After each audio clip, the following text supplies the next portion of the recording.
I think the biggest challenge really is just getting the right talent in. Especially in technology, there is very difficult to find good talent in technology because there's so many openings and there's not enough people to fill those openings.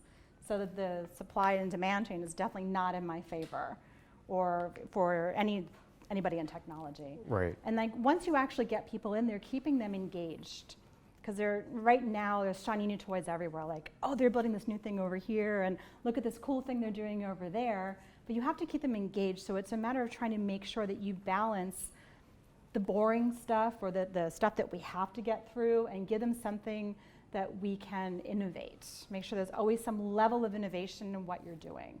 Even if it's a project that we can't do now, especially for the product team, I always have probably once every other week we sit down and say, okay, here's a clean slate, what do we want to do?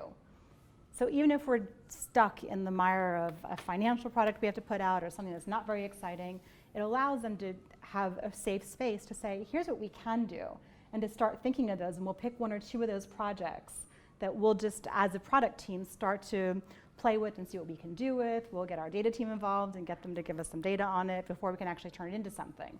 Sometimes they'll turn into nothing. I think it's really important to keep people engaged.